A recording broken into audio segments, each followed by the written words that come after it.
savoir où on en est du marché de la communication une fois tous les 4 ans, c'est pas de trop. Et à chaque fois, on prend une claque en pensant que ça va bien, puis ils nous disent que ça va mal. Et qu'en fait, tout ce qu'on a prévu, tous nos investissements de matériel, de machines, tout ça, c'est pas ça qu'il fallait faire. C'était pas les bonnes. Donc, ils vont nous réexpliquer ça pour les années à venir, mais surtout faire un point sur ce qui s'est passé. Puis, pareil qu'il y a eu un truc bizarre ces 2 dernières années où il y a un virus qui a fait des ravages, enfin, c'est pas trop. Et que du coup, ça a changé un petit peu les chiffres.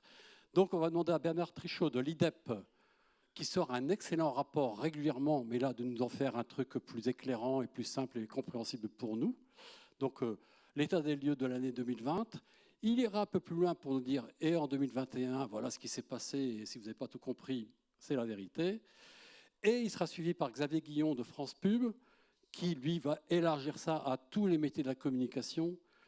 On va dire, ben voilà ce qui se passe, 2021, et surtout, on terminera par quelques perspectives pour 2022 pour savoir où il faut investir et si ça vaut encore le coup d'être en scope dans la communication. Voilà, moi, je vous laisse venez tous les deux. Installez-vous, prenez. Merci. Viens sur, tout de suite. Et que vous avez le droit de changer, de vous interrompre. Viens sur scène. Merci. Ah, c'est cool. Très bien, merci. Monsieur le Président, merci de votre introduction et de votre accueil. Bonjour à toutes et tous. Bernard Trichot, je suis le directeur général de l'IDEP, l'Institut de développement et d'expertise du plurimédia. En 2 mots, c'est un organisme de branche géré paritairement qui a pour vocation d'effectuer une veille technologique, une veille économique, de produire aussi de l'ingénierie pédagogique pour les centres de formation du secteur. Et puis nous sommes aussi les promoteurs et les développeurs du label RSE Printetic pour ceux voilà, auxquels ça parle. Présentement, je vais effectivement, non pas dévoiler, parce que ça fait plusieurs mois que le rapport a été édité, mais vous présenter quelques fenêtres du dernier rapport édité par l'IDEP. Alors j'en avais confié à Nathalie, c'est ce rapport, et il y en a à votre disposition à l'entrée de la salle.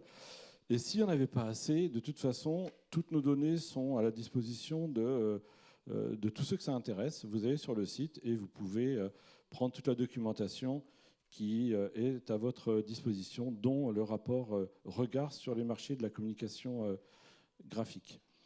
Le rapport donc 2020, évidemment une année atypique et bien entendu, qui va présenter des résultats qui sont chaotiques. Mais néanmoins, on ne pouvait pas faire l'impasse, en tous les cas, d'analyser comment le secteur avait pu réagir à cette crise. Bon, le rapport, lui, présente 7 marchés. On va en voir que 3. Là, on va se concentrer que sur 3 marchés principaux, en tous les cas qui peuvent être aussi emblématiques. Avant d'entrer dans le sujet, une petite photographie du secteur, un petit diagramme qui est resserré sur l'imprimerie, mais c'est pour illustrer le secteur industriel, graphique. Et c'est d'ailleurs une photographie qui peut s'adapter au secteur industriel français en général, puisqu'on vérifie que c'est un secteur très atomisé, majoritairement composé de très petites entreprises. On a 60, vous voyez, 3/4 des entreprises qui comptabilisent moins de 11 salariés. Si on pousse un peu le curseur, vous avez 95% des entreprises qui emploient moins de 50 salariés. Donc c'est un secteur voilà, très resserré. Ça nous amène sur une taille moyenne d'entreprises qui emploient 12-13 salariés chacune. Atomisé, et on peut même dire vaporisé, puisque contrairement à d'autres secteurs industriels, là pour le coup, c'est un secteur qui ne présente pas de bassin industriel particulier. Évidemment, vous avez une concentration autour des plus grandes agglomérations. L'Île-de-France, ça représente 20% des industries graphiques, mais c'est une concentration de services. Et vous allez retrouver sur l'ensemble du territoire, en tout cas, il n'y a pas un département, encore aujourd'hui, qui ne compte pas au moins une entreprise des industries graphiques, que ce soit une imprimerie, une sérigraphie. Alors les routeurs, c'est un peu différent, mais une entreprise de finition, par exemple, etc. Donc c'est un secteur composé de petites entreprises. Ce n'est pas forcément un facteur de faiblesse, au contraire, ça peut être aussi un facteur d'agilité, de souplesse, notamment voilà, en période de chaos, et 2020 a mis à l'épreuve l'ensemble de ces entreprises. Ça peut, en tous les cas, permettre de pouvoir se réorganiser assez rapidement pour répondre au choc de tel ou tel événement. Là, c'est une première photographie. Si on passe sur la slide suivante, un premier panorama sur l'activité globale, là, qui présente, alors c'est un petit peu loin pour vous, mais je vais essayer de vous aider à comprendre. Là, on a une répartition du chiffre d'affaires dans le secteur des industries graphiques. Alors, on voit assez rapidement qu'on a un premier segment. Ici, c'est l'imprimé publicitaire. Ça représente un tiers de l'ensemble du chiffre d'affaires des industries graphiques. Un autre segment sur lequel je voudrais attirer votre attention, bon, celui-ci, il est visible, vous ne voyez pas la valeur, mais c'est 16%, ce sont les imprimés administratifs et ou commerciaux. Mais aussi, voilà, ce segment-là, 8% du chiffre d'affaires, c'est la presse magazine, pas la presse quotidienne. Hein. La presse quotidienne, ça ne relève pas de notre secteur. La presse magazine, les périodiques, etc. Ici, c'est 8% du chiffre d'affaires, mais c'est un quart des volumes traités. Alors, simplement parce que la plupart des éditeurs de presse fournissent ce papier. Donc ça ne rentre pas, évidemment, dans l'épure du chiffre d'affaires. Alors, vous avez là le panorama, si vous voulez, de ce chiffre d'affaires.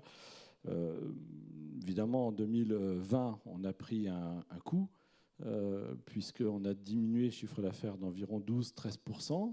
C'est un chiffre d'affaires qui a affiché un résultat total d'environ 5,7 milliards. Si on compare à 2019, considérant que ça peut être l'année de référence, hein, pré-Covid, on avait à l'époque un chiffre d'affaires de 6,5 milliards.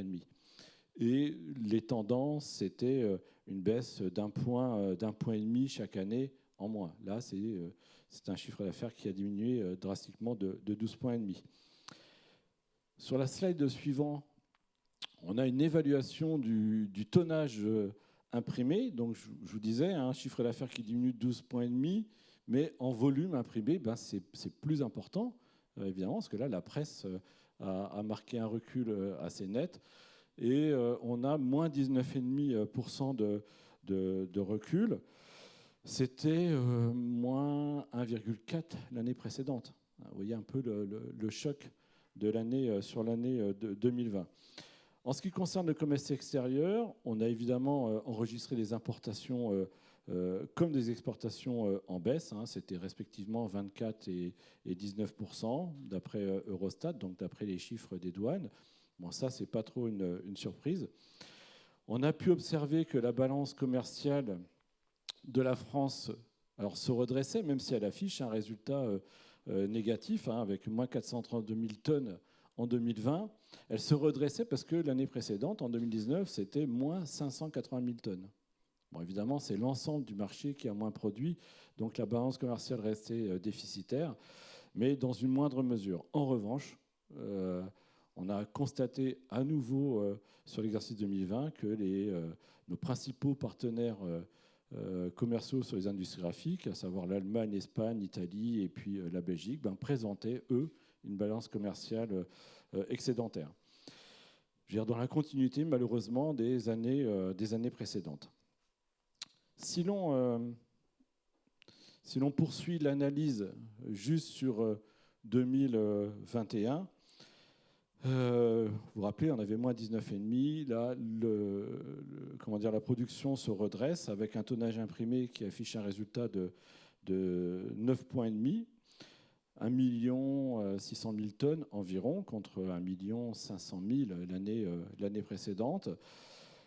Néanmoins, les échanges avec la France, au niveau de la balance commerciale, sont restés toujours déficitaires. Vous voyez, on a continué malheureusement. Oui, on a continué malheureusement à aggraver la situation de cette balance commerciale, puisqu'on est redescendu à moins 474 000 tonnes, alors que les échanges de nos principaux partenaires avec la France sont, eux, à nouveau, sont toujours positifs. Hein, vous voyez, 168 000 tonnes. au profit de l'Allemagne. Et je ne vais pas lister les autres chiffres, vous les avez sous les yeux. Le premier marché que je voudrais partager avec vous, c'est celui du livre, où on a pu constater en 2020, malgré une situation pas favorable, a priori pas favorable, que le livre, en tous les cas, faisait preuve de résilience face à la crise, puisqu'on a pu déterminer un chiffre d'affaires du secteur de l'édition, d'après le syndicat national de l'édition, qui se situait à plus de 2,7 milliards, soit une baisse de moins 2,3%. Dans la foulée, on a pu comptabiliser le nombre d'exemplaires vendus, autour de 421 millions d'exemplaires vendus en 2020. C'est moins 3% par rapport à 2019. Et ces deux chiffres-là, moins 2,3, moins 3% pour le nombre d'exemplaires, on peut les considérer comme étant des résultats relativement bons. Puisque quand vous regardez l'ensemble des indicateurs industriels, économiques, tous secteurs confondus, on a plutôt des moins 10, moins 20, moins 30%, quand ce n'est pas voisin de zéro pour des activités qui ont été totalement arrêtées en 2020. On pourrait citer l'hôtellerie, les cinémas, etc., etc. Là, le secteur de l'édition s'en tire extrêmement bien, mais il est vrai que malgré les fermetures de librairies, etc., pendant les périodes d'entre-confinement, entre les deux confinements, du printemps et de l'automne, il y a eu un engouement extrêmement important du public pour de la lecture matérialisée, et notamment un mois de décembre qui a été jugé exceptionnel par le syndicat national de l'édition, qui au final tire ce chiffre d'affaires et ce nombre d'exemplaires vendus. Je rappelle juste, parce que je l'ai peut-être cité tout à l'heure, mais ce n'est pas très visible, le livre, ce n'est pas un chiffre d'affaires très important pour les industries graphiques. C'est 6% de l'ensemble du chiffre d'affaires, mais néanmoins, c'est un produit emblématique. Le livre, c'est vraiment l'expression de l'imprimeur, et c'est aussi un facteur d'usage du papier. Évidemment, le secteur souffre depuis de nombreuses années de la dématérialisation et de la digitalisation d'un certain nombre de supports.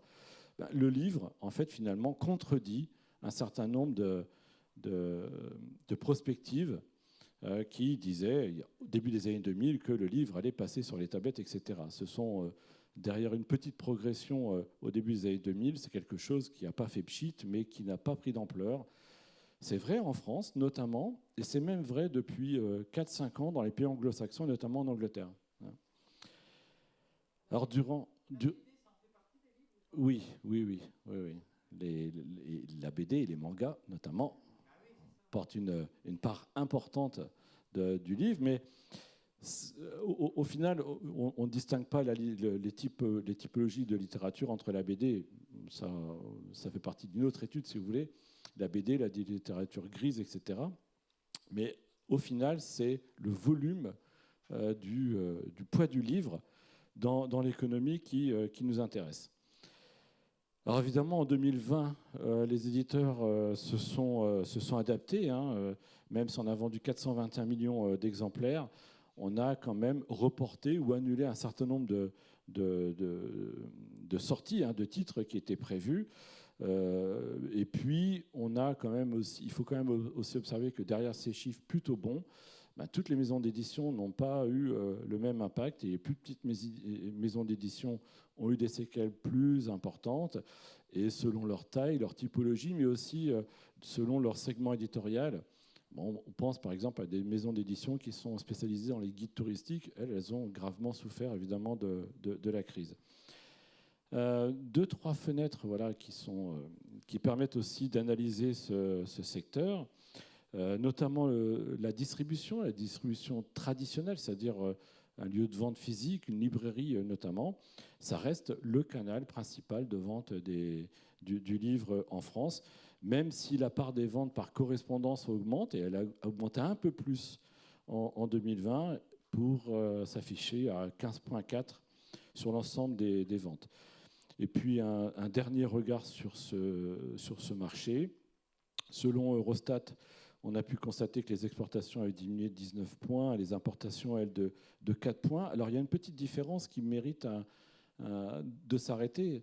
En fait, on a observé que les importations avaient beaucoup moins baissé que ce qu'on attendait. En fait, il y a deux phénomènes. Le premier phénomène, c'est que les livres en provenance d'Asie n'ont pas reculé autant qu'on l'imaginait, notamment parce que en fait, les confinements n'étaient pas dans la même temporalité. Donc on a continué à importer des livres qui venaient d'Asie, pas forcément que de Chine d'ailleurs. Et puis un autre point, c'est les importations en provenance d'Italie qui ont été importantes. Alors ça a fait un peu grincer des dents, notamment les grands industriels en France, parce que les mesures de confinement étaient à peu près identiques, mais a priori un peu moins bien respectées de l'autre côté des Alpes. Et il y avait une production importante qui était attendue de la part des éditeurs, puisqu'on était dans le cadre d'un programme de réforme du lycée. Et donc il y a eu une importation de manuels scolaires en masse, ce qui explique que les importations n'ont pas autant baissé que ce que l'on pouvait attendre. Sur 2021, la slide suivante, j'ai peu de chiffres encore parce qu'en fait l'essentiel des chiffres sur ce secteur sont produits par le SNE. Il les présentera fin juin. Mais on a quand même quelques indicateurs aujourd'hui par Livre Hebdo ou par le cabinet GFK. Et on a déjà des résultats qui paraissent confirmer la santé exceptionnelle du livre. Alors vous le disiez, madame, le manga est un booster pour ce secteur. Mais a priori, 2021 sera à nouveau une année exceptionnelle pour le secteur du livre, avec une augmentation importante de son chiffre d'affaires. On attend au-dessus de plus de 10 points. Pour l'instant, c'est 12,5. On verra quels sont les chiffres qualifiés dans quelques semaines. Le second marché que je voudrais partager avec vous, c'est le marché des périodiques. Alors, ce qu'on a pu observer, c'est qu'évidemment, pendant les périodes de confinement, à la sortie des périodes de confinement, il y a eu 2 grosses périodes de confinement en 2020, il y a eu une appétence, en tous les cas, il y a eu un engouement des Français, à la fois pour s'informer d'une part et se divertir. Et les Français ont donc consommé un certain nombre de marques de presse et les magazines ont pu bénéficier de cet engouement.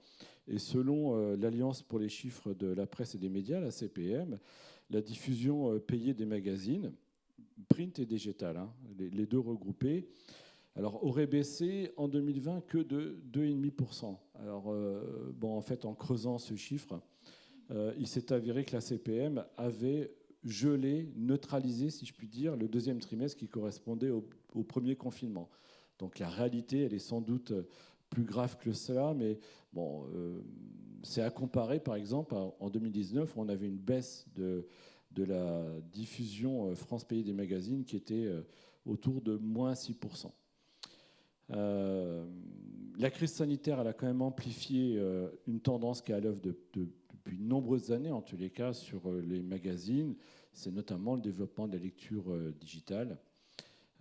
Et pendant le confinement, c'est vrai que les restrictions qui ont été faites sur l'accès aux librairies, notamment pendant le premier confinement, ont incité les lecteurs à se reporter sur les sites web et les applications mobiles des magazines. Et on a pu mesurer une augmentation de 30 points sur les sites d'articles et de presse.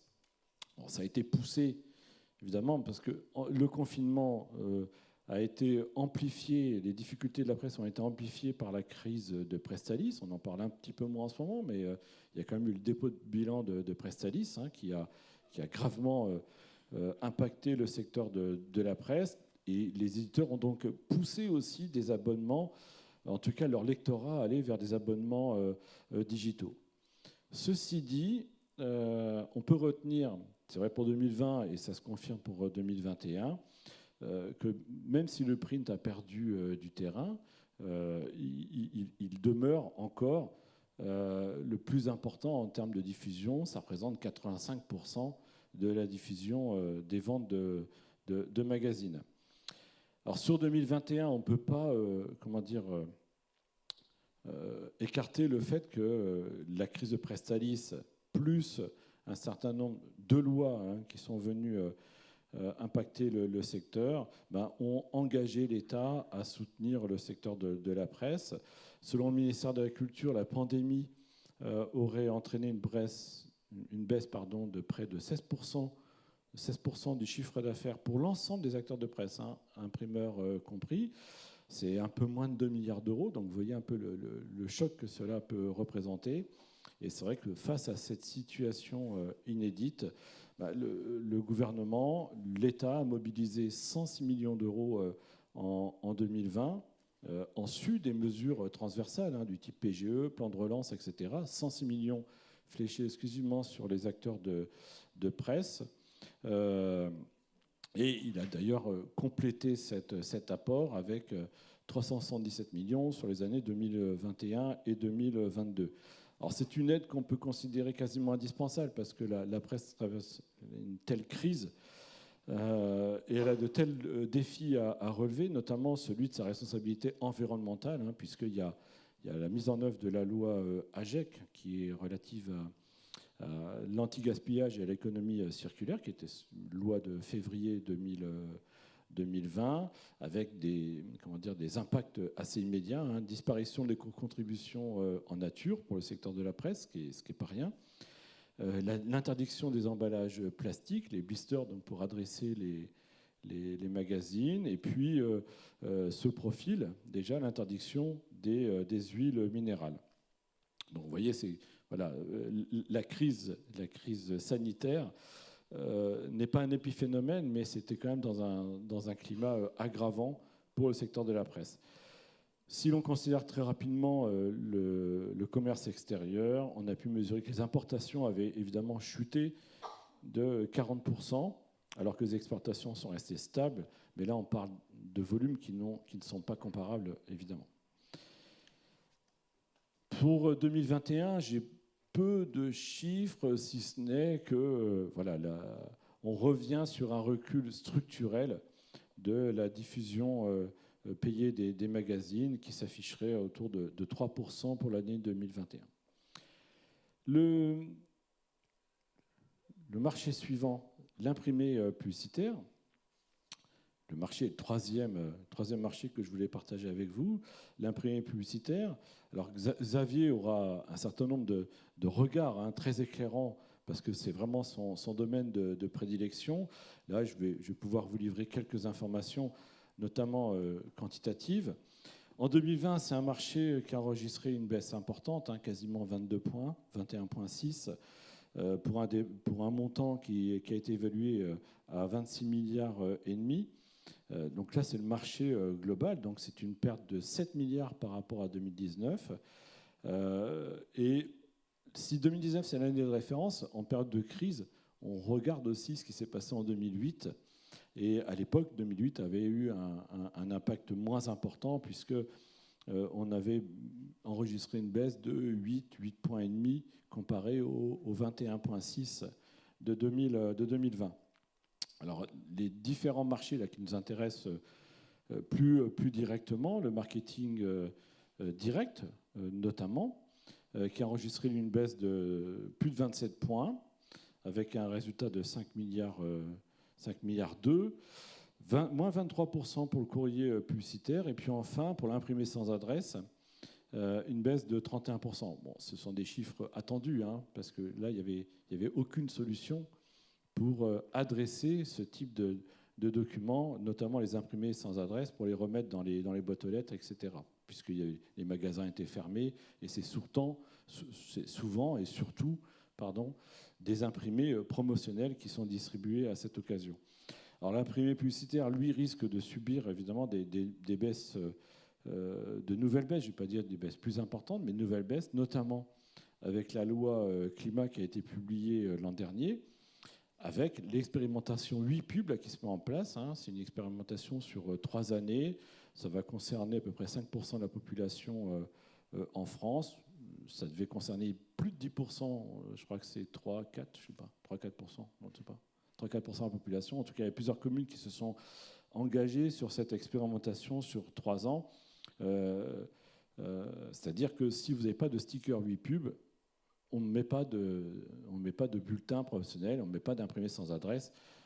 Considérant que l'imprimé sans adresse, c'est un tiers du chiffre d'affaires des industries graphiques, ça peut être une casse très importante à l'issue de cette expérimentation dans 3 ans, si finalement elle s'applique à l'ensemble du territoire, ce que l'on peut craindre parce qu'elle est déjà en train de s'appliquer dans certains pays, notamment en Hollande, etc. La publicité extérieure a été l'un des médias les plus impactés, on imagine, hein, effectivement, en 2020, puisqu'il a affiché une baisse de plus de 33% de son chiffre d'affaires, avec 929 millions d'euros.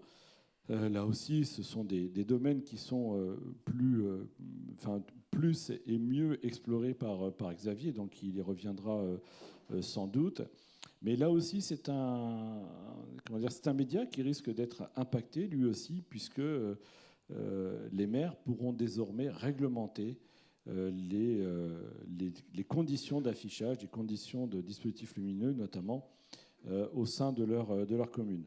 Bon, face à tout cela, les acteurs de la communication souhaitent en tout cas montrer leur bonne volonté pour relever les défis en faveur du climat. Et il y a plusieurs acteurs qui se sont engagés à baisser leur empreinte carbone. C'est l'Union de la publicité extérieure, par exemple, qui a décidé de réduire de 20% les émissions de carbone en 2025, et puis de 48% à l'horizon 2030 pour arriver à la neutralité carbone en 2050. Donc c'est un engagement assez fort.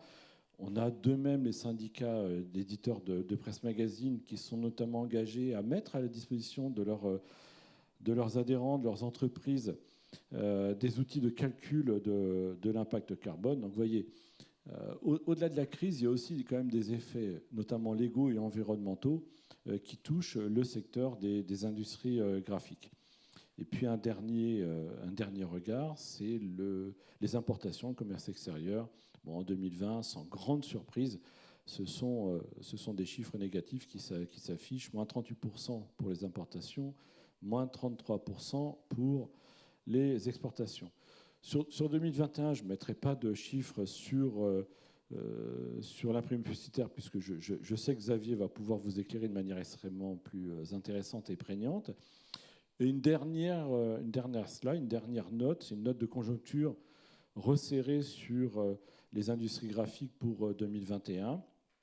Une année qui pourrait s'afficher, alors je mets du conditionnel parce qu'on n'a pas encore affiné et qualifié l'ensemble de nos données, mais une année 2021 qui pourrait afficher des progressions relativement soutenues pour le secteur, notamment on a vu cet automne, en tout cas une activité graphique qui avait été extrêmement positive, mais il s'avère, je crois qu'on peut voir qu'il s'avère que ces progressions ne compensent pas encore les régressions de l'année 2020. Si on avance, j'ai fait une toute petite courbe, vous voyez, on a bien remonté, ce sont des taux qu'on n'avait jamais vus depuis plusieurs années, mais néanmoins, on est bien en deçà, toujours, de l'année de référence, si je puis dire, 2019.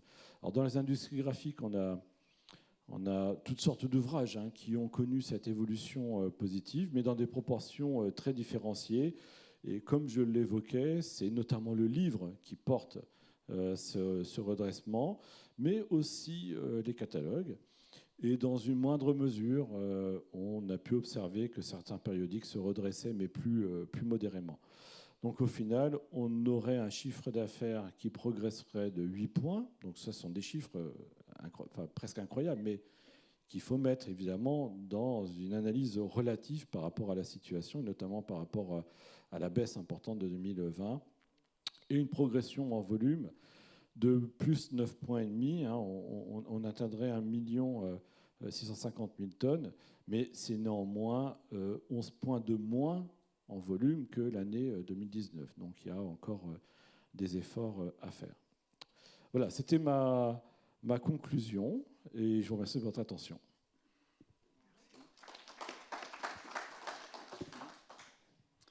Bien, bonjour à toutes et à tous.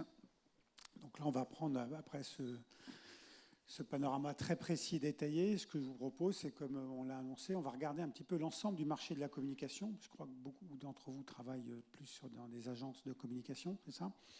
Donc on va regarder un peu le marché global de la communication, ces grands segments, d'où il vient et où il va. Parce que la prévision, c'est important, parce que contrairement à ce que certaines mauvaises langues disent, parfois les prévisions sont bonnes. En En l'occurrence, celles qu'on avait fait pour 2021 se sont réalisées. Le rebond spectaculaire de 17% a bien été là. Donc on va essayer de regarder comment et pourquoi. Et puis surtout, dresser un panorama à partir de l'historique. Donc ça fait 30 ans qu'on fait ces mesures. France Pub, comme son nom l'indique, on mesure le marché de la communication.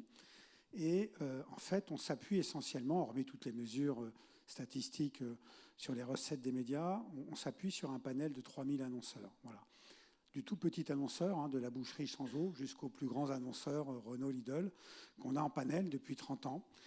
Donc ça, c'est très précis parce que ça permet d'être au plus près pour comprendre un peu comment réagissent les annonceurs dans l'environnement économique. Voilà, ce qui permet de pouvoir faire des prévisions parce que tout simplement, on va chercher l'information là où il est. C'est comment les annonceurs ressentent et perçoivent le marché. Voilà, donc du coup, je vais essayer de vous dresser un panorama des perspectives 2022. Alors voilà, donc, alors ce que je vous propose, on est entre nous, vous n'hésitez pas, si vous voulez qu'on passe plus de temps sur un point ou un autre. Voilà, vous avez 30 ans d'histoire du marché de la communication ici. Alors là, vous voyez très clairement les 2 années complètement atypiques qu'on vient de voir. Donc là, c'est une courbe de progression du marché de la communication en noir et en bleu, l'évolution du PIB, du produit intérieur brut. Donc regardez le lien très fort, bien évidemment, qui existe entre la croissance économique et notre secteur d'activité, la consommation. Si on fait un petit peu d'histoire, on en profite, on a 30 ans d'historique. Vous voyez, il y a 3 grandes périodes. C'est intéressant, vous avez la période avant 2000. Et qu'est-ce que vous constatez? C'est que la croissance de la communication est au-dessus.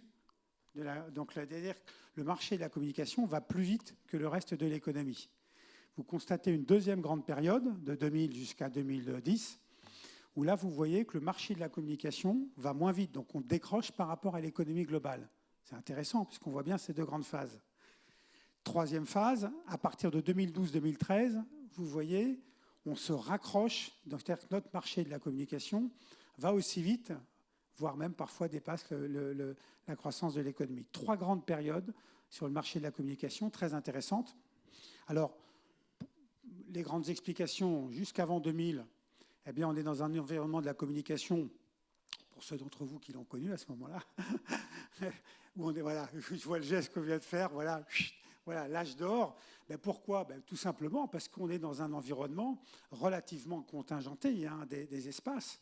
Donc forcément, c'est à la loi de l'offre et de la demande, des marchés qui progressent. Et puis évidemment, quand vous avez une matière, qu'on vend, c'était du coup contact relativement, dans des espaces relativement limités, forcément, ça crée une tension sur les prix, une dynamique. Voilà. Donc à partir de 2000, et là, si vous avez l'éclatement de la bulle d'Internet en 2001, eh bien là, on voit une phase complètement différente, c'est-à-dire que les inventaires deviennent quasiment illimités, c'est-à-dire qu'avec le digital et l'explosion du digital, il n'y a plus de contraintes physiques pour porter les messages. Donc du coup, vous vous retrouvez dans un marché où vous avez des millions, des centaines de millions d'occasions de voir, d'expositions possibles. Donc, comme dans n'importe quel marché, quand ce que vous vendez, qui est la transmission du message, le coût contact, vous avez une offre pléthorique, eh bien forcément, les prix, il y a une tension très forte sur ces marchés. Et vous voyez donc une dégradation de la valeur pendant 10 ans. Alors, qu'est-ce qui a enrayé le phénomène après? Vous voyez que ça redémarre. C'est-à-dire qu'après, il s'est passé quelque chose d'extrêmement intéressant, ce que j'appelle la phase de reconquête de la valeur. C'est-à-dire que là, à un moment donné, les annonceurs se sont dit « mais c'est fabuleux », parce que nous ici, tous, on vend de la communication, donc on se dit ici, c'est pas bien. Si vous vous mettez dans la peau d'un annonceur, lui, il se dit « je fais des gains de productivité », il dit « je paye ma communication moins cher », grâce au numérique, en fait. Mais qu'est-ce qui se passe au bout d'un moment? Les annonceurs ici se rendent compte qu'ils sont complètement dilués dans un fatras d'informations. C'est-à-dire qu'à un moment donné, le coût contact, qui était la façon dont on vend toutes les offres, ils se rendent compte qu'aujourd'hui, ils font une énorme économie de coût contact, mais que du coup, le problème, c'est que les messages n'émergent plus. Voilà. Alors, je vais prendre un exemple assez clair qu'on voit bien dans l'hôtellerie. Par exemple, ici, tout le développement de la problématique et des plateformes ont fait que tous les grands acteurs de l'hôtellerie sont passés par Booking.com, des plateformes, etc. Mais vous arrivez à en fait un message qui devient un peu uniforme et insipide, en fait. C'est ça le problème des plateformes et du tout numérique, c'est qu'à un moment donné, vous n'arrivez plus à faire valoir vos aspérités et les spécificités de la communication. Et à un moment donné, c'est ce qui s'est passé là. Par exemple, vous prenez le cas d'Accor, par exemple, qui est toujours sur ces grandes plateformes, mais qui a recréé ses propres univers numériques, recréé sa communication print, recréé des environnements pour pouvoir exprimer une spécificité, une aspérité. Sinon, vous tapez, vous comparez, vous faites du comparateur de prix et vous allez dans un hôtel ou dans un autre. Maintenant, regardez, quand vous arrivez dans un hôtel Accor, on vous dit, passez plus par Booking, regardez, et on vous crée une relation. Vous avez une appli sur laquelle on vous reconnaît, on vous suit. Enfin, vous avez un environnement de service et sur lequel on met en avance la spécificité de la marque. Voilà. Donc, on voit bien comment le numérique a permis d'acheter de la communication à pas cher sur cette période, mais a aussi dilué le discours des annonceurs. Voilà. Donc, la reconstruction de valeur derrière, c'est quoi? C'est de dire, je vais reconstruire d'abord mes propres vecteurs numériques. Tous les annonceurs ont investi dans ce qu'on appelle les médias propriétaires numériques, dans leurs propres médias et supports numériques, avec beaucoup de création de contenu. Beaucoup d'entre vous, probablement, déjà travaillent et accompagnent les annonceurs sur ces créations, vidéos, écrites, etc. Et on s'aperçoit que la banalisation liée à la digitalisation a amené, au contraire, à une structuration beaucoup plus forte du discours, de l'ADN de la marque pour pouvoir exister et se différencier. Voilà ce qu'on appelle le brand content. Je ne sais pas si certains d'entre vous travaillent là-dessus. Alors, ce qu'on faisait avant, ce qu'on appelait le public rédactionnel, mais qui était beaucoup plus limité, puisqu'évidemment, le coût d'impression physique faisait que ça limitait ces techniques-là. Donc là, on est dans une phase de reconstruction très forte de la valeur. Regardez, on avait presque retouché la croissance économique. Alors là, on voit aussi le côté complètement atypique des 2 années qu'on vient de voir. Regardez sur cette historique, une chute abyssale, plus de 21%, avec un PIB à -8. Mais ce qui est tout à fait extraordinaire, regardez le retour, plus 17%. Regardez dans les 2 grandes crises de 2001 et de 2008-2009, quand on plonge, on ne remonte qu'au niveau de l'économie. La spécificité de 2021, c'est que quand on a plongé, après, regardez, le remonté, elle est beaucoup plus forte. Donc ça, c'est un phénomène complètement nouveau et tout à fait intéressant, où le rebond de la communication en 2021 est allé beaucoup plus vite que l'économie. Voilà, ça c'est un phénomène nouveau. Alors c'est lié à plusieurs choses. C'est lié aussi au fait que dans cette crise très spécifique, ce n'était pas une crise structurelle, c'était un arrêt, on a vu, c'était un arrêt lié à la crise sanitaire. Mais comme le pouvoir d'achat des ménages a été relativement protégé et la capacité d'investissement des entreprises, avec la fameuse stratégie du quoi qu'il en coûte, en fait, fin 2020, les entrepreneurs, les entreprises ont fait le pari que s'ils étaient trop prudents en action et en communication, comme il allait y avoir un rebond possible parce que les ressources des ménages et des entreprises n'avaient pas été abîmées trop grâce à la stratégie du quoi qu'il en coûte, toutes les entreprises ont parié sur le rebond. Et du coup, ça a été c'est-à-dire qu'en communication, il y a eu un très gros boom de communication pour pouvoir profiter de ce redémarrage. Le risque aurait été sinon de perdre des parts de marché. Voilà. Donc en fait, alors beaucoup d'observateurs disaient, mais non, ils vont être prudents compte tenu de ce qui s'est passé. Nous, comme on est en lien direct avec les annonceurs, on a pu mesurer qu'ils avaient cette stratégie offensive, et c'est ce qui nous a permis de prévoir ce fameux 17% qui s'est réalisé cette année. Voilà un petit peu l'histoire dans les grandes lignes de la communication et de ces 3 grandes périodes et de cette phase de redémarrage. Alors, je ne sais pas si on a la zapette, si on fait... Voilà. Alors, dans le détail, plus 17, ça fait toujours... Alors, il faut savoir que là, du coup, en 1 an, on a récupéré plus de la moitié des pertes de 2019. C'est-à-dire 60% des pertes en 2019. Dans la crise de 2008-2009, il avait fallu 8 ans pour revenir au niveau d'avant. Voilà. Et compte tenu des prévisions que je vais vous donner tout à l'heure, en principe, en 2 ans, on aura rattrapé toute la crise de 2019. Donc la très grande crise de 2008-2009, vous vous rappelez la crise financière, 8 ans pour revenir au même niveau. Donc là, la bonne nouvelle que je vous annonce, c'est qu'on a déjà refait plus de la moitié du chemin. Ça, c'est ce qu'on a constaté en 2021. Et que cette année, on devrait, alors je vais revenir sur les prévisions, sauf évidemment embrasement total de la planète, on devrait refaire le reste du chemin et donc revenir au niveau de 2019. Donc ça, c'est la bonne nouvelle. Voilà, puis j'espère que vous saurez me le rappeler l'année prochaine si ce n'est pas ce qui se passe. Voilà. Alors évidemment, il y a des écarts. Regardez cette année, tous les trois grands segments de la communication, 5 médias, digital et tout ce qu'on met dans le autre média, donc marketing direct et événementiel. Les 3 grands segments sont tous à la hausse, autour de 16, 20%, etc., Comme le plongeon a été beaucoup plus fort en 2020 sur certains médias, évidemment, le rattrapage n'est pas uniforme. Voilà. Le digital était resté étal en 2020. Donc, comme il fait 20% de croissance cette année, ça fait toujours 20% à l'arrivée. Voilà les grandes masses du marché de la communication sur 2021. Alors, quand on regarde comment se sont passées ces 2 années, donc on est en données corrigées des variations saisonnières, donc c'est-à-dire qu'on ramène chaque mois de l'année à un poids moyen pour pouvoir comparer au mois d'avant et pas au mois de l'année précédente. C'est un petit outil statistique qui est précis. Voilà, donc ça veut dire que là, c'est 2,8 milliards, il se dépense 2 milliards. En 2019, il se dépensait sur un mois moyen 2,8 milliards d'euros par mois en net. Voilà, c'est la courbe en noir que vous avez là. Et voilà, on l'a laissé en valeur d'étiage et en pointillé. Donc vous voyez la chute abyssale de mars-avril 2020. On n'avait jamais vu ça, cette chute mensuelle des investissements. Mais regardez le redémarrage a été extrêmement fort. On le voit très très bien. On voit les 2 répliques des 2 autres confinements ensuite, mais beaucoup mieux géré. Vous voyez, après l'effet de surprise du premier confinement et des mesures, regardez, ce que j'appelais la 2e et 3e réplique du séisme ont été beaucoup plus light en fait. Voilà.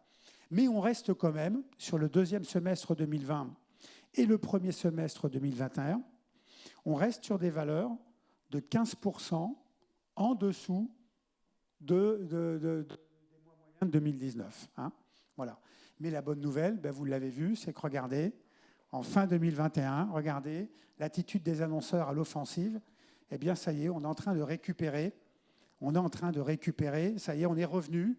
Et le début d'année était bon, c'est-à-dire qu'on est revenu sur des niveaux d'investissement mensuels comparables aux données de 2019. Donc ça, c'est rassurant sur la taille de nos marchés.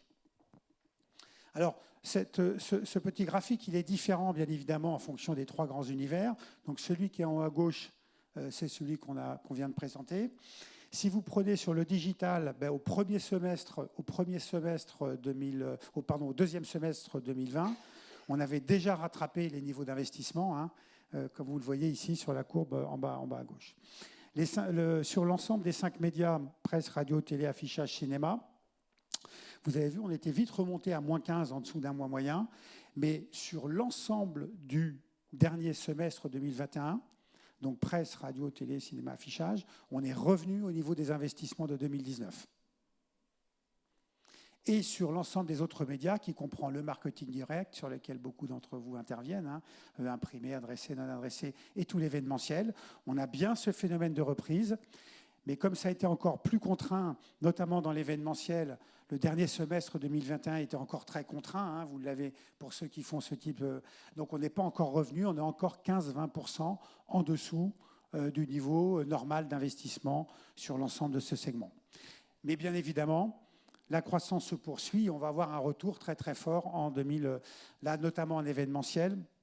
Les perspectives pour 2022, on est sur du 25-30% de croissance dans beaucoup de secteurs de l'événementiel.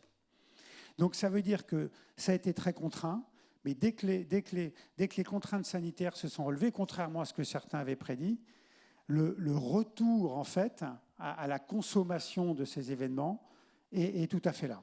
Pour le parrainage et le sponsoring, c'est tout à fait spectaculaire également. Voilà, on le retrouve complètement. Voilà. Donc ça, c'est ce qu'on avait vu sur les... Ah oui, alors oui, on va regarder rapidement média par média ce qui s'est passé. Je ne sais pas dans quel média que vous utilisez ou pas. La télévision, donc vous avez vu la chute très forte d'avril 2020.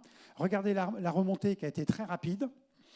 Et en fait, dès le deuxième semestre 2020, dès le premier semestre 2021, on était déjà dans les niveaux d'investissement d'avant 2019.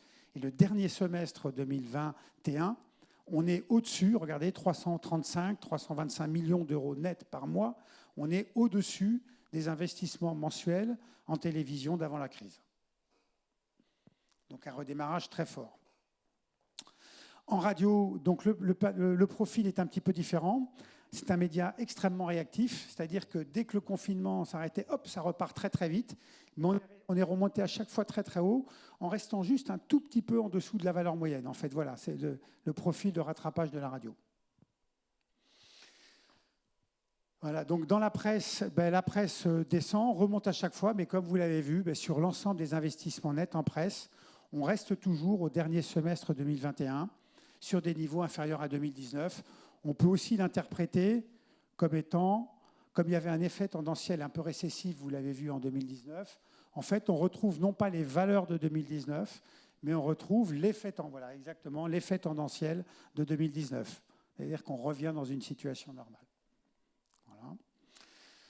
Donc, publicité extérieure, alors là, Bernard l'évoquait tout à l'heure, c'est le média qui a été le plus impacté parce qu'il était à l'arrêt, pratiquement sur le premier. Regardez, on tombe à 4 millions. Et encore, c'est juste les commandes qui étaient déjà enregistrées qui n'ont pas pu être. Donc là, la chute est absolument brutale, mais tout aussi spectaculaire le redémarrage. C'est-à-dire que, en fait, cette crise n'a pas abîmé le média, elle l'a mis à l'arrêt. Et dès que le média s'est rouvert, possiblement, il est quasiment immédiatement revenu à son niveau d'investissement. Voilà. Donc tous ceux qui disaient que la crise allait changer les habitudes des consommations des uns, eh bien non, ils en sont pour leurs frais, puisque là, on voit très bien que l'appétence sur le média digital, sur le média affichage est tout à fait là. Même constat pour le cinéma. Donc là, c'est pareil, 135 jours d'arrêt en 2020, en 2021 sur le média. Mais regardez, dès que les salles ont été rouvertes, regardez, vous avez vu sur les derniers mois de l'année, on revient, bon, il y a eu quelques blockbusters en fin d'année, on revient sur le niveau d'investissement. Les annonceurs ont tout de suite repris position, en fait, en affichage, dès que les marchés ont été rouverts. Donc on voit bien ce dynamisme. Je vous rappelle ce que je vous avais dit en 2008, la crise 2008-2009, 9 ans pour revenir à des niveaux sur les médias. Là, en fin d'année, on retouche pratiquement toutes les valeurs tendancielles d'avant. Donc c'est un rebond tout à fait spectaculaire.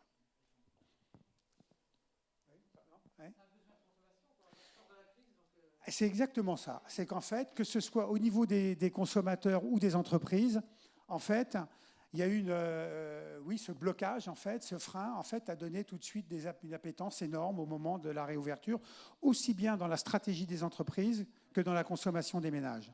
Dès qu'on a rouvert les vannes, en fait, le rebond a été tout à fait spectaculaire. Voilà. Alors, au niveau des grands secteurs d'activité en 2021, il y a deux grands secteurs qui s'en sortent très bien, c'est les biens de consommation et d'équipement des ménages et la distribution, qui eux sont pratiquement revenus à leur niveau de 2019. Voilà. L'univers des services, qui comprend bien sûr tourisme, loisirs, évidemment, lui, malgré une progression de 11% en 2021, reste encore très en deçà de ses valeurs de 2019. Et pour le B2B, également, progression de 12%, mais toujours 24% en dessous des valeurs de 2019. Alors, ce qui est intéressant quand on regarde les grands enseignements, je contrôle de la crise, là, je vous ai calculé en part de marché le poids des 5 médias, du digital et de l'ensemble autres médias avant et après la crise, 2019-2021. Vous regardez que l'ensemble des 5 médias, donc c'est la répartition des 31 milliards de communication nette en France. Voilà. Regardez sur le marché global 2019-2021, la part de marché des 5 médias, elle est restée stable, elle a même légèrement progressé, puisqu'on passe de 25 à 26. La part du digital a beaucoup bougé, puisqu'elle est passée de 20 à 27%. C'est au détriment des autres médias qui, pour beaucoup, ont été à l'arrêt, notamment l'événementiel. En fait, il y a eu un transfert des médias, des investissements de l'événementiel, et pour partie du marketing direct, qui, comme le rappelait Bernard, a été bloqué, on ne pouvait plus acheminer les documents sur cette période, il y a eu un transfert, un vase communicant vers le digital. Et le plus spectaculaire, ça a été dans la grande consommation, donc les biens d'équipement des ménages et de consommation, où là, vous voyez qu'on est passé de 12 à 25% en digital. Voilà. Alors, si on regarde au niveau des familles annonceurs, regardez la sortie de crise. Il y a des secteurs qui sont restés stables, des secteurs qui ont énormément profité de la crise, avec des progressions de 2 à 30%, et des secteurs qui ont été très fortement impactés. On va le regarder en chiffres. Voilà. Dans les secteurs qui sont les grands gagnants de la crise, certains ont fait plus 35% d'investissement de communication sur la période. Alors on va retrouver bien évidemment la VPC et l'informatique bureautique, qui lui a caracolé sur les 2 années. Vous retrouvez les appareils ménagers, par exemple, qui étaient complètement effondrés au premier semestre 2020, puisqu'on ne pouvait plus accéder à l'offre. Et après, tout le monde s'est équipé de machines à pain, de tout ce qu'on veut. Il y a eu un très, très gros équipement en électroménager qui fait que sur le deuxième semestre 2020 et 2021, ça a explosé. Voilà.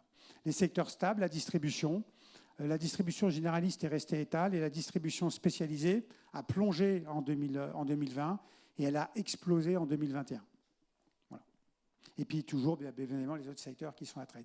Si on fait un petit bilan statistique voilà, sur les médias maintenant, donc on se met donc moins 8% par rapport à 2019 sur l'ensemble du marché, plus 17 cette année, mais moins 8,3. Si on le remet en indice 100, regardez, le digital fait plus 21 par rapport à 2019, donc en un indice 132.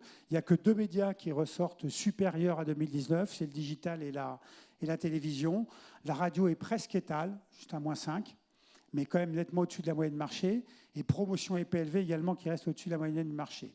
Alors évidemment, sur 2 ans, les médias qui souffrent le plus, ça va être c'est principalement l'événementiel. Mais regardez, c'est ceux qui sont en plus forte progression cette année. Il y a un effet de rattrapage, bien évidemment, et qui va se continuer en 2022.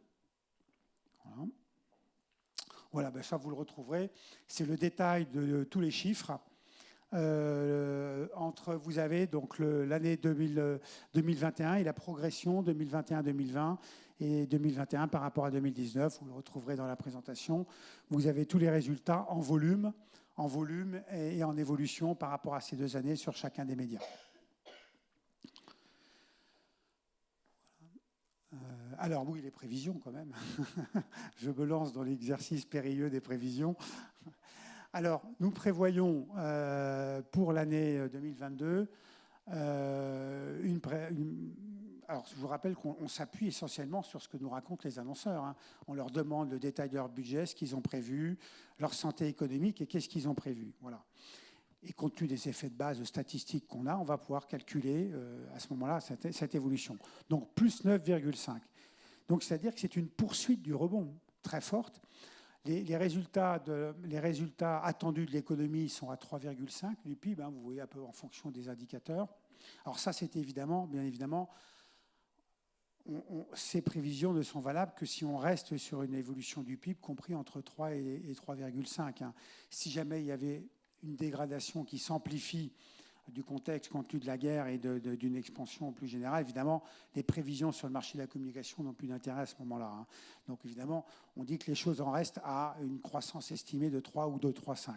Par contre, si on l'économie française maintient sa croissance attendue de 3,5 du PIB, donc nous, on est assez confiants sur le plus 9,5. Pourquoi ? Donc qu'est-ce que nous racontent les annonceurs par rapport à ça ? C'est moins les effets court-termistes qu'on avait connus du rebond de 2021. C'est beaucoup plus une vision moyen-long terme, et ça, c'est important dans les stratégies de communication quand vous les développez avec eux.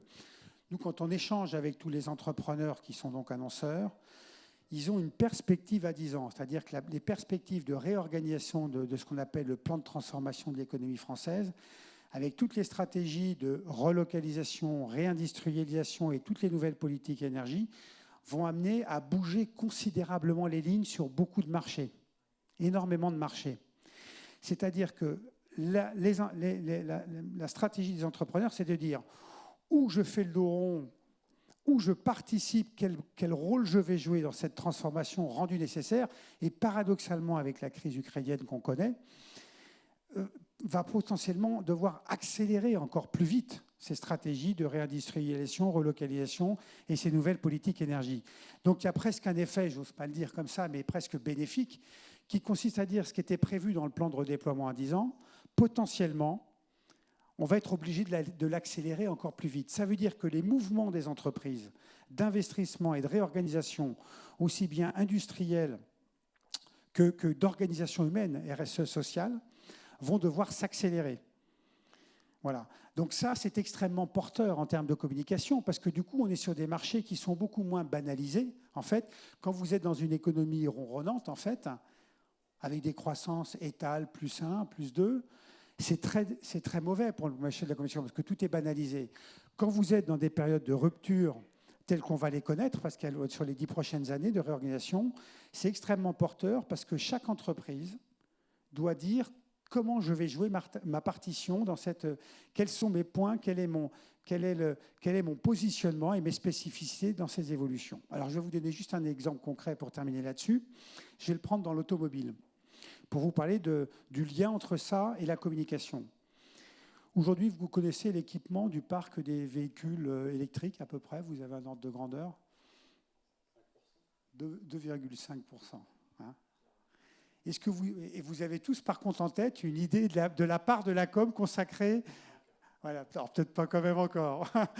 Mais voilà, mais vous vous rendez compte le décalage, on n'est plus sur 40%.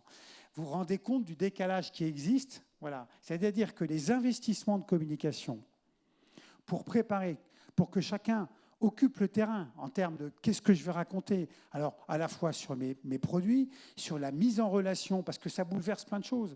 Ça bouleverse la façon dont on vend un véhicule. Ça bouleverse les services qui vont avec. Il y a plein de choses qui vont avec en termes de positionnement des constructeurs et de l'offre. Il y a tout un nouveau pan de la communication par rapport à la location, par rapport à l'échange entre deux. Enfin, il y a, dans cet univers de l'automobile, il y a un terrain de jeu de communication totalement différent. Ben voilà un exemple extrêmement concret. Quand je vous dis que les 10 années à venir vont être un terreau de communication énorme, ben voilà un exemple extrêmement concret qu'on vit déjà dans le secteur du transport. Mais ça va être vrai partout. Ça va être vrai dans tous les secteurs d'activité économique. Donc, ce n'est pas juste une ambition comme ça, une méthode Coué, pour dire, ben voilà, allez-y les petits gars, investissez. Hein. Voilà, ça s'appuie sur ce qu'ont prévu les entrepreneurs, les entreprises, en matière offensive de communication et pour les raisons qu'on vient d'évoquer.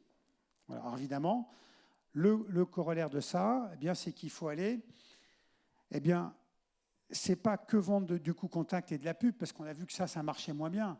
C'est comprendre, c'est-à-dire le rôle de l'agence dans la compréhension des enjeux de l'ADN de l'entreprise. C'est-à-dire qu'on retrouve nos métiers de communicants, pas simplement de vendeurs d'espace dans ce contexte-là. C'est comment je mets en scène le contenu de la marque, quels sont les meilleurs environnements pour ma marque et quelles sont les séquences de communication que je dois construire pour porter ces messages spécifiques. Donc on va évoluer dans un métier qui finalement revient beaucoup plus à l'ADN des métiers de communicants, qui n'est pas de vendre simplement des espaces et du coup contact, mais c'est de création de contenu et de trouver les bons véhicules propres à chaque annonceur pour porter ces messages. Et pas simplement le métier de centrale d'achat et de vente de coup contact. Donc il y a une véritable ingénierie dans la construction des environnements publicitaires de communication qui seront pertinents pour les cibles que veulent adresser chacun des annonceurs. Donc c'est assez enthousiasmant pour notre marché, puisque la part de créativité et d'ingénierie va être prépondérante, donc la reconstruction de valeur, beaucoup plus que simplement l'industrialisation des process, paradoxalement, et l'industrialisation et la baisse du coût contact de communication.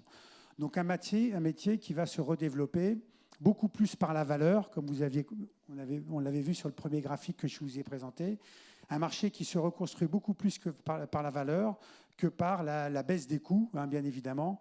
Mais quelque part, c'est un petit peu aussi les grands enjeux économiques français. Ça concerne la communication, mais pas que. C'est un peu aussi l'avenir de l'économie française. Voilà un petit peu les éléments que je voulais partager avec vous. J'espère pas avoir trop débordé. Si vous avez des questions par rapport à ça. Oui, je voulais savoir si l'affiche traditionnelle avait encore un avenir. La belle affiche papier avait été créée, je trouve, créative par rapport à l'affichage lumineux qui est complètement contraire, je trouve, aux normes protection de l'environnement et tout, parce que ça consomme beaucoup d'énergie. Alors, est-ce qu'il y a des normes dans ce domaine? Alors, c'est vrai qu'aujourd'hui, dans le segment de l'affichage, alors évidemment, elle était très... D'avoir des tendances, c'est un peu compliqué, parce que vous avez vu comment il a varié sur les 2 années. On ne sait pas ce qui vient du Covid et ce qui vient de l'évolution tendancielle. Alors, ce qu'on sait quand même, c'est que la partie DOH est en progression beaucoup plus forte, mais enfin, évidemment, il n'y en avait pas avant non plus. Donc, on était, avant la crise, plutôt sur des progressions de 20% sur ce segment-là. Donc, c'était très dynamique. Mais ce n'est pas encore les plus gros volumes. Donc, en fait, c'est moins dans le développement du média affichage, c'est moins la nature papier ou digital, c'est plus la nature de l'environnement. et je rejoins à ce que j'ai dit avant. C'est-à-dire que ça dépend des lieux, des cibles et des moments circonstances sur lesquels vous voulez faire passer le message. L'affichage digital, c'est très performant dans certains environnements.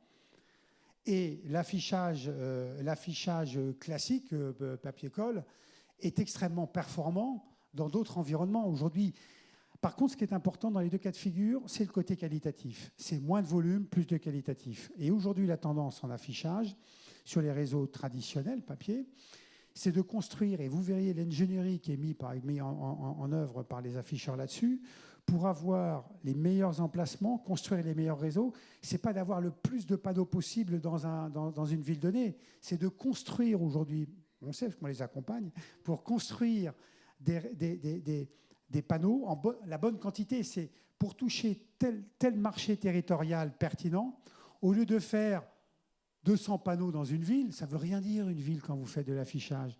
Quand vous habitez, quand vous regardez les bassins de vie à l'intérieur desquels chacune des populations se déplace, il faut en fait construire un réseau qui va être impactant par rapport à un territoire homogène et cohérent de consommateurs. Voilà, au lieu de faire un méga réseau sur toute la ville, là vous avez une déperdition. Et ça, ce n'est pas écolo non plus. Hein. Voilà. Et si vous faites par rapport à chacun des marchés, et que vous avez 40-50 panneaux bien aux bons endroits sur un micro-marché territorial, ça c'est pertinent. Et ça c'est très efficace du coup. Donc à l'arrivée, oui c'est un peu de désimplantation, mais c'est une meilleure construction des réseaux, adaptée à ce qu'on appelle les bassins de vie. Hein. Donc l'information est pertinente parce que vous allez retrouver l'offre des annonceurs qui sont... Quand vous passez devant, vous n'avez que des offres qui vont concerner du coup l'environnement dans lequel vous êtes. Donc c'est beaucoup plus pertinent. Donc, y compris en papier-colle, ce qui est très important, c'est d'avoir cet apport qualitatif de la construction des réseaux. Voilà. Et là, il y a un avenir, bien évidemment, et un développement très fort. Donc oui, je vais répondre, oui, moins de volume, mais pas moins de valeur. Mais pas moins de valeur, parce que du coup, à l'arrivée, oui, il y aura moins de panneaux, mais beaucoup plus d'efficacité. Donc, du coup, le coût contact, parce qu'à l'arrivée, ce qu'un annonceur achète, c'est de l'efficacité. Si vous avez plus d'efficacité avec un réseau de 50 panneaux, à un moment donné qu'avant, avec un réseau mal placé de 80 panneaux, eh bien, du coup, à l'arrivée, vous allez pouvoir vendre plus cher votre réseau de 50 panneaux. Hein, voilà. Donc, ce développement qualitatif dans la construction de l'offre, y compris papier, affichage, est fondamental. Voilà. Et puis, il y a des environnements où l'environnement numérique est beaucoup plus favorable. Voilà, c'est juste être adapté au bon environnement. Donc il y a un développement, mais n'attendez pas un développement en volume très fort, mais en valeur, oui. De toute façon, les développements des marchés, c'est par la valeur. Hein. Donc c'est bien ça qu'il faut avoir en tête. Ça coûtera plus cher, quoi qu'il arrive, au coût contact panneau, mais pour l'annonceur, ce sera beaucoup plus efficace. Alors évidemment, l'idée, c'est de pouvoir revenir, parce que traditionnellement, dans les marchés de la com', on gagne sa vie au volume des campagnes vendues, hein, on est d'accord, hein, c'est pour ceux qui interviennent. Donc il faut aujourd'hui que la valeur se crée aussi au niveau que ces métiers soient payés à l'efficacité générée et non plus au nombre de contacts vendus. Voilà, c'est ça aussi les transferts fondamentaux qui devront s'opérer. C'est un marché qui doit progresser en valeur, donc oui, il faut apprendre à créer de la valeur et à vendre beaucoup plus cher à ce moment-là. C'est vrai pour une régie et c'est vrai pour une agence de communication. Nous, on accompagne beaucoup les annonceurs. Alors là, je n'ai pas le temps parce que j'aurais voulu vous montrer un exemple concret. Enfin, si vous avez 5 minutes, on peut le voir, de construction de réseaux d'affichage et de distribution de boîtes aux lettres pour un vrai annonceur dans une vraie bassin. Vous allez voir l'optimisation. Eh bien, à partir de ce type de données, l'annonceur, il va payer le même prix, mais il a beaucoup plus d'efficacité, mais on a consommé beaucoup moins de matières premières, et du coup, c'est gagnant pour tout le monde. Voilà. C'est ces mécanismes qu'il faut mettre en œuvre aujourd'hui pour tirer le marché de la communication vers le haut. Eh bien, on va le regarder. Voilà, comme ça, on va mettre du concret. Du coup, voilà. Alors, ça, juste, après, c'est promis, c'est des belles images. Là, c'est juste pour rentrer dans le sujet, pour mesurer, pour construire ça, comment faire. On a un autre méga panel. On collecte 10 millions de données par an sur tous les parcours d'information des gens. C'est-à-dire, qu'est-ce qui les aide pour préparer leurs achats, hein, voilà. Donc, vous avez toutes les valeurs qui apparaissent ici. Les publicités vues dans les médias, la télévision, l'affichage. Les publicités vues dans ce qu'on appelle leurs médias. Et toutes les publicités. Regardez le prospectus, regardez. C'est le catalogue. Regardez le taux de citation quand on dit que les gens n'en veulent plus, 48%, c'est pratiquement le... Regardez, par rapport à la télé qui est à 64, c'est pas bien loin. Hein. Donc on voit très très bien l'appétence extrêmement forte. Voilà. Ouais, du papier. Hein, voilà. Donc ça permet, quand on pose la question aux vrais gens, il y a un discours comme ça global, et puis il y a la réalité du comportement des gens. Aujourd'hui, le catalogue est encore très attendu, hein, bien évidemment, par beaucoup d'annonceurs. De consommateurs. Voilà, vous avez le poids de chacun. On va tout de suite se plonger sur un territoire. Voilà. Donc là, je vous ai fait un exemple. On est sur Lyon. Le grand marché lyonnais, ça ne veut rien dire, hein, bien évidemment. Sur la communication et la consommation, quelqu'un qui habite, je ne sais pas si vous connaissez l'environnement, enfin voilà, on se projette dans n'importe quelle ville. Vous avez l'hypercentre-ville qui est ici. Là, on est dans toute la partie est. Il y a une partie nord ici, ouest et nord et sud ici. Là, ici, vous avez un bassin de population, ça fait à peu près un quart de l'ensemble du Grand Lyon. Ici, 90% de la consommation des ménages présents dans cette zone se déverse à l'intérieur de cette zone.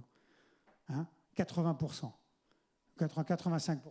Vous imaginez avant, pour revenir à votre question, quand on faisait un réseau d'affichage qui faisait tout ça, vous vous rendez compte la déperdition, c'est-à-dire que vous preniez un réseau ville dans lequel vous aviez 50% des panneaux qui ne concernaient pas. Si vous êtes annonceur ici, là c'est un gros pôle de consommation, hein, vous avez l'Auchan, etc. Vous avez un Décathlon. Ici, vous payez la moitié des panneaux pour rien. On est d'accord?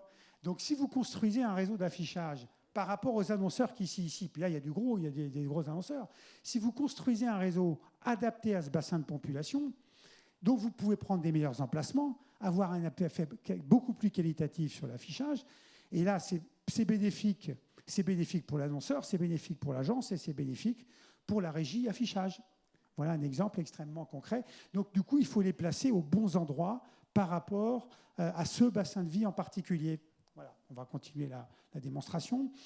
Donc là, par exemple, vous avez, là c'était en l'occurrence pour Castorama. Donc là, vous avez ici le point de vente du Castorama, de ses concurrents. Et pour ce point de vente, vous avez on a mis quartier par quartier, iris par iris, le taux de clients potentiels pour l'enseigne Leroy Merlin, qu'on sait calculer aujourd'hui dans les données. Donc on sait combien il y a de clients, nous, dans nos bases sur la zone. On sait que 95% de ces clients viennent de cette zone-là. Donc ça ne sert à rien d'aller communiquer ailleurs, on est d'accord. On l'a mesuré, on sait qu'il y a 95% de son chiffre d'affaires vient de cette zone-là. Et on sait où sont concentrés, quartier par quartier, la pénétration la plus forte qu'il a. Quand vous avez ces données, c'est extrêmement facile de construire un plan de communication, beaucoup plus utile, beaucoup plus performant, sur lesquels vous dépensez moins de matière, moins d'achats, mais beaucoup plus d'efficacité, plus de valeur, donc vous le vendez plus cher au client. Et il a plus de retours. Voilà. Donc là, par exemple, regardez, distribution. Donc là, on le voit bien. Ici, vous avez ici toute cette zone-là qui est extrêmement intéressante. C'est des populations qui ont acheté il y a 10 ans, qui ont des grands-enfants au foyer et qui bricolent énormément. Ici, vous avez toute une catégorie de population, ce qu'on appelle les primo-accédants, qui viennent d'acheter des nouveaux logements. On est un peu plus loin du centre-ville parce qu'ils n'ont pas tout à fait les moyens de se payer encore des maisons, mais des endroits très sympathiques. Mais évidemment, ces primo-accédants, ils vont aussi beaucoup s'équiper. Voilà. Donc on voit ici le taux, et ici vous avez des quartiers, c'est ce qu'on appelle Montchat, où vous avez des maisons pratiquement en centre-ville, tout un quartier de maisons très premium en plein centre-ville, et sur lesquels vous avez un niveau, pas tellement de bricolage, mais de décoration de la maison qui est extrêmement élevé ici. Voilà, vous avez plusieurs quartiers comme ça qui sont. Donc on a localisé tous les quartiers où vous avez le plus de dépenses, bricolage et achat de la maison. Mais quand vous avez ça, vous avez la bonne zone. À l'intérieur de la zone, vous avez toutes les zones de potentiel. Et ici, ça ne veut pas dire qu'ils ne font jamais de bricolage, mais qu'ils en font beaucoup moins, parce que ça n'existe pas, un ménage qui n'achète pas. Par contre, ils viennent beaucoup moins souvent, ils ont un panier qui est beaucoup plus faible. Mais si je fais une zone de distribution boîte aux lettres, qui fait toute la zone à chaque fois, je perds de l'argent. Et à un moment donné, c'est pour ça que ça... Voilà. Donc on se dit bien aussi, on dit, on va faire différemment. Est-ce que j'ai besoin de la même information quand j'ai ici j'ai un appartement, j'ai un 2 pièces et que je dépense 200 € par an de bricolage? Je ne vais pas distribuer. On comprend bien que je ne vais pas distribuer avec la même pression et puis surtout pas la même information, bien évidemment. Le besoin d'information est complètement différent. Donc vous avez vu tout de suite comment ici on peut du coup, donc je peux adapter ma zone de distribution, ma fréquence de distribution, et pour ceux qui ont les capacités technologiques de le faire, mais j'avais vu une brillante démonstration la dernière fois qu'on s'est vu là, adapter même le contenu print à chaque typologie de quartier. Regardez, quand on construit ça, eh bien vous avez regardez, vous avez vu les potentiels, ça varie du simple au double en fonction du quartier. Donc là, vous avez compris comment on optimise le plan de distribution. Donc du coup, si vous rentabilisez l'investissement, il continue à faire beaucoup de catalogues. Voilà, vous voyez, c'est ça l'intérêt. Voilà. Donc on va passer, on avance. Donc là, vous avez, voilà, c'est tous les résultats qu'on sait mesurer sur une zone, la fréquentation de toutes les enseignes. On va continuer rapidement. Voilà. Vous avez toutes les raisons de choix. Donc c'est pareil, ça c'est important pour trouver les contenus, parce que c'est distribué au bon endroit et les bons contenus d'information, contenus de la population qu'on touche. Donc on va adapter le contenu, la création, aux spécificités de chacune des enseignes. Je ne vais pas passer trop de temps dessus. Donc on va calculer qui sont les concurrents sur la zone, donc la duplication de clientèle, pour savoir, dans les zones où il y a un fort potentiel et où mon concurrent est très fort, je vais mettre beaucoup plus de pression de communication, plus de panneaux d'affichage, plus de catalogues, etc. On va continuer.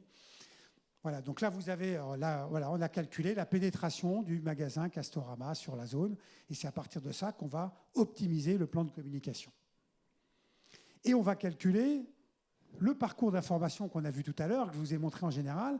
On va prendre tous les clients Castorama, et on va dire, sur la zone de Bron, que je vous ai montré, quels sont les médias auxquels ils sont exposés. Est-ce qu'il y a des médias sur la zone, sur les labels, qui sont au-dessus ou en dessous de la moyenne? Et vous allez pouvoir adapter la pression de communication, en fait, aux habitudes de consommation média des populations sur la zone. Donc là, on va calculer également l'appétence. Vous avez vu que beaucoup de gens aiment beaucoup le catalogue. On va regarder et mettre également plus de pression au catalogue, là où il n'y a pas de réfractaires, bien évidemment, de gens identifiés comme réfractaires catalogue. Parce que si vous en mettez dans des zones où les gens en aiment moins, ça ne sert à rien non plus, on ne va pas aller contre-courant. C'est-à-dire que si jamais vous faites juste une isochronie, il vaut mieux mettre parfois des catalogues. Regardez par exemple ici, beaucoup plus loin, là ils ne distribuent pas par exemple, alors qu'il y a du potentiel et des gens appétants catalogue. Parce qu'en fait, ils faisaient à 10 minutes, ils faisaient à 15 minutes autour. Donc vous saturez les boîtes aux lettres ici de gens qui dépensent moins en bricolage et qui ne sont pas appétants au catalogue. Alors que vous n'en mettez pas plus loin des gens qui sont appétants catalogue et qui sont dans votre cœur de cible. Vous voyez, c'est tout simple. Hein. Quand on optimise tout ça, à l'arrivée, c'est une économie et un gain d'efficacité absolument redoutable. Voilà, on continue. Donc pareil, le digital, à un moment donné, on va faire un mix. Plutôt que de dire, eh bien, regardez le mix, il est évident. Regardez, puis là, on a de la chance. C'est-à-dire que tous les quartiers où les gens consommaient moins de bricolage, c'est les quartiers où ils sont beaucoup plus appétents digitaux. Donc, ce n'est pas qu'on va faire moins de catalogues. C'est-à-dire qu'à ce moment-là, là, on ne va pas en faire ou pas à la même fréquence. Et là, on va pouvoir en effet distiller beaucoup plus de digital à cet endroit-là. Et là, ça devient rentable. Parce que quand vous distribuez un catalogue ici, régulièrement, gros contenu à des gens qui dépensent 200 € par an en bricolage, je peux vous dire que votre catalogue, il vous a coûté une blinde. Et du coup, sentiment que ça coûte cher, que c'est moins efficace. Voilà. Alors que si vous le distribuez là, où les gens sont appétants catalogue et dépensent 4 fois plus, la rentabilité de votre catalogue, il vous coûte le même prix en impression, en distribution, que vous le distribuez ici ou vous le distribuez là. Vous avez vu la différence de rentabilité quand vous avez la bonne fréquence et au bon endroit. Voilà comment ça fonctionne. Donc ce n'est pas une question de pour, contre, print ou digital, c'est une question du bon parcours par rapport à la zone. Et puis c'est pareil pour l'affichage qu'on doit voir juste après. Voilà, là, on va, pour l'affichage, en fait, on va calculer toute la mobilité à l'intérieur du bassin et placer les panneaux aux beaux endroits par rapport là où les gens passent le plus. Voilà, tout simplement. Voilà, et donc voilà, regardez, on a posé un réseau qui existe. Regardez, 95% des panneaux sont dans la zone et on les a mis sur tous les lieux de passage. On a pris le réseau qui a le meilleur taux de trafic, en fait, à l'intérieur du bassin considéré. Mais quand vous faites tout ça, avec le même budget de com', vous avez 20% de résultats en plus. Voilà, vous voyez, c'est tout simple. Ce n'est pas une question idéologique, c'est juste une question d'observation, de mesure et de calage des moyens. Il n'y en a pas, c'est pas digital ou print, visual ou machin, c'est le bon discours, le bon contenu avec le bon média, la bonne personne au bon moment. Ça se construit. Quand je vous disais qu'il faut l'avenir va dans l'ingénierie et la création de valeur, à partir de là, eh bien, à partir du moment où vous créez 20% d'efficacité en plus, oui, vous avez utilisé un peu moins de papier ou d'autres médias, mais comme vous avez créé de la valeur, ben vous avez amélioré les marges de tout le monde. Et c'est beaucoup plus vertueux, et c'est un mécanisme qui est beaucoup plus vertueux. Je vous remercie beaucoup. Je ne prends pas d'autres questions parce que vu la qualité des réponses, après on est mal barré, quoi. Mais j'ai quand même... non, c'était super. Et c'est vrai que le philosophe qui est passé tout à l'heure nous disait qu'il n'est pas la peine de penser à venir si on n'a pas pensé au passé. Mais l'intéressant, c'est qu'on a la mémoire, mais aussi on a l'explication entre ce qui s'est passé et puis ce qui nous attend. Et là, c'est super intéressant parce que c'est hyper détaillé, c'est très clair. La deuxième chose, c'est que c'est vrai que l'illustration est faite sur le marché publicitaire. Nous, on ne travaille pas forcément tous sur le marché publicitaire, mais c'est encore plus compliqué pour nous. C'est-à-dire qu'il y a la communication publicitaire, l'intérêt c'est qu'on a les annonceurs, on a les retombées, on voit tout de suite. Nous, pour une grande partie d'entre nous, on travaille sur la communication des territoires, des collectivités, des associations, mais c'est exactement la même chose. C'est-à-dire, de toute façon, c'est copier-coller, y compris au niveau de l'évolution des supports, des techniques, c'est pareil. C'est-à-dire que la communication d'une collectivité territoriale, elle faisait le bulletin du maire et les affiches il y a 15 ans, et maintenant elle fait du réseau social, elle fait de l'intervention, elle fait de l'événement. Enfin voilà, on est copié-collé. Mais c'est encore plus compliqué parce qu'on n'a pas les outils de mesure d'impact. C'est-à-dire quand est-ce que quelqu'un est attaché à la politique qu'a mis en place une collectivité et va s'impliquer sur un nouveau projet. C'est autrement plus compliqué que savoir celui qui va aller à Casto plutôt qu'à Leroy Merlin. Voilà, on ne mesure pas autant. Mais c'est exactement la même chose, c'est le même métier. Et là, dans ce que vous venez d'expliquer, je te donne un exemple tout con. Moi, je travaille actuellement sur un supermarché coopératif, voilà, qui doit recruter non pas des clients, mais des coopérateurs. Voilà. Il faut recruter 200 tout de suite. Et ben, toute la stratégie, la communication qu'on met en place, on est sur le même type d'analyse. Ça travaille sur des personas, sur les habitudes, enfin, c'est pareil. Voilà. Et est-ce qu'on va faire une newsletter, est-ce qu'on va faire venir des clowns ou est-ce qu'on va faire venir autre chose? On va outiller les coopérateurs qui sont déjà... On est sur les mêmes logiques. Donc ça nous touche complètement. Et pour conclure, je vois les gens de l'Artésienne qui sont là. Bon, en même temps, c'est vrai qu'il y a des chiffres, mais ils sont intéressants parce qu'ils nous éclairent plein, mais c'est dur à interpréter. Et puis j'imagine que la question que ça va être quand vous allez rentrer, ça va être, bah alors, qu'est-ce qui nous attend l'année prochaine, nous, les 60 autres salariés, là? Ils vont dire, alors c'est bon, c'est pas bon? Et puis, bon, en gros, on a compris, c'est, bon, tant que le soleil ne nous fout pas sur la gueule, on a encore un petit peu de temps, il faut s'adapter. Tant que l'Ukraine, ça ne dégénère pas, ça va. Mais en tout cas, c'est pas que vous allez devoir travailler plus, c'est que vous allez devoir travailler mieux. Voilà. Et c'est ça qu'il faut comprendre et conclure. Mieux et diversifié, complémentaire. Et c'était ça la leçon, et c'était super intéressant. Voilà, je vous remercie beaucoup.